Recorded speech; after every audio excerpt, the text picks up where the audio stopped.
जीवन में समय चाहे जैसा भी हो, अपनों का साथ बड़ा आवश्यक होता है। सुख हो तो बढ़ जाता है, दुख हो तो बढ़ जाता है। अपनों के साथ समय कब बीत जाता है पता भी नहीं चलता है ना। किंतु सोचिए, यदि आपको किसी ऐसे स्थान पे छोड़ दिया जाए जहाँ आपका कोई संबंधी ना हो, आपका कोई अपना ना हो, कोई मित्र ना हो, तो क्या होगा? एक एक क्षण कितना लंबा लगने लगेगा।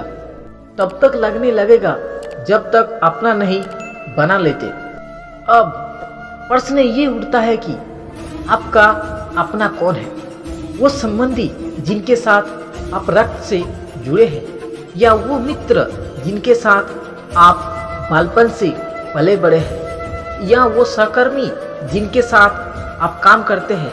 नहीं, अपना वो जो विपत्ति में काम आए।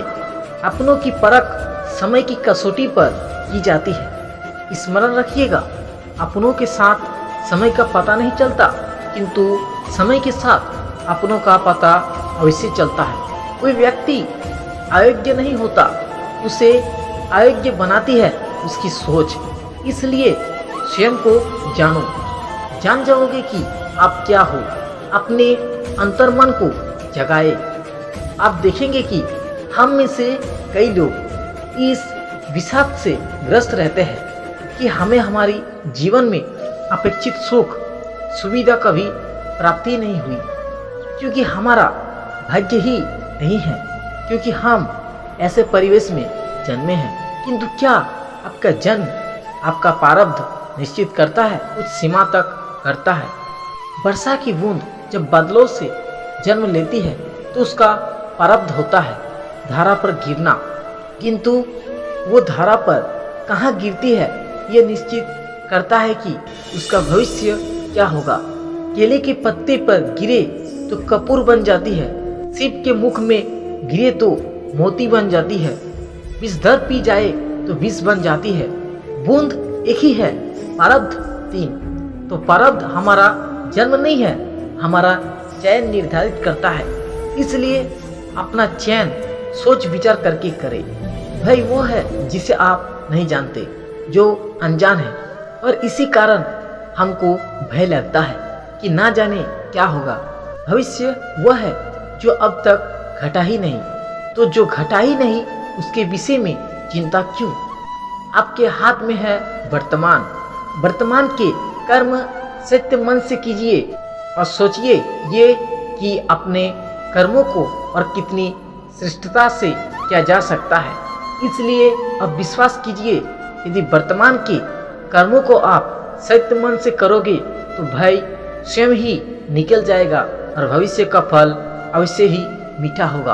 अक्सर आपके अपने माता पिता, आपके हितैषी, आपके शुभ चिंतकों के मुंह से ये सुना होगा, इसे कुदृष्टि लग गई है, इसकी कुदृष्टि उतारो, ये मत करो नहीं तो कुदृष्टि लग जाएगी, ऐसा श्रृंगार ना करो, वो मत पहनो नहीं तो कुदृष्टि लग जाएगी। और कुछ तो इस कुदृष्टि का उपचार भी कर लेते हैं। मिर्च का धुआं जलाते हैं, तेल की बाती से कुदृष्टि उतारते हैं, काला टीका लगाते हैं, क्या क्या करते हैं।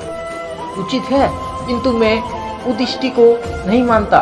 मैं मानता हूँ कि यदि आपका मन अच्छा हो तो कोई भी कुदृष्टि आपको किसी भी प्रकार से हानि नहीं पहुंचा सकती।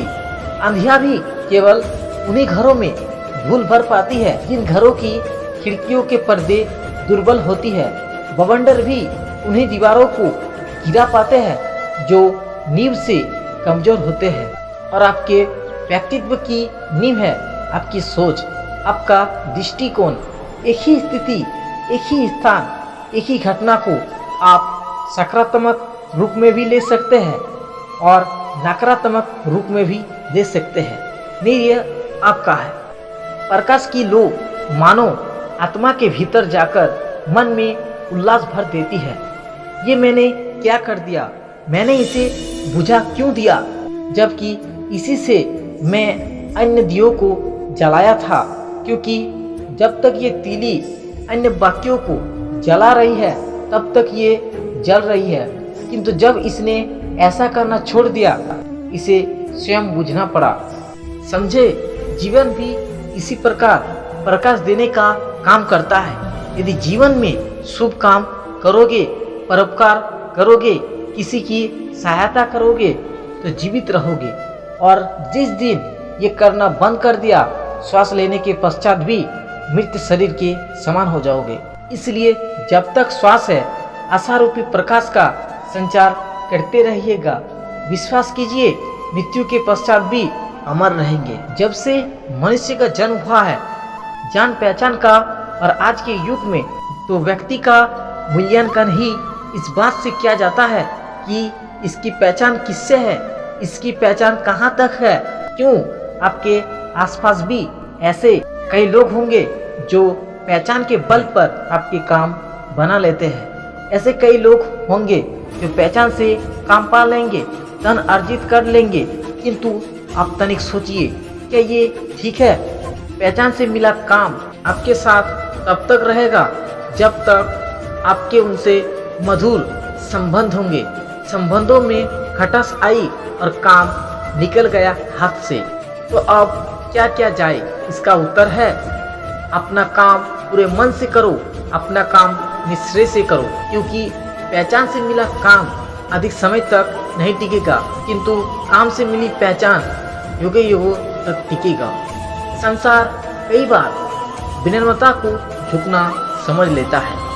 आपने कई बार लोगों को ये कहते हुए सुना होगा कि मैं कभी किसी के समक्ष नहीं झुकता, मैं टूट जाऊंगा किंतु कभी झुकूंगा नहीं। और देखिए, ये सारी बातें जो है मन में अहंकार भर देती है। अहंकार आपको स्वयं आपके पतन की ओर ले जाता है।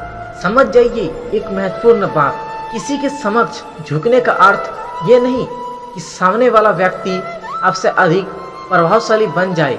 इसका अर्थ ये भी नहीं कि आप हार चुके हो या हार मान रहे हो। समझ जाइए, अधिकतर झुककर वही मिलता है जो आपसे ऊंचे पद पर होता है, उसे उसी प्रकार मिलना पड़ता है।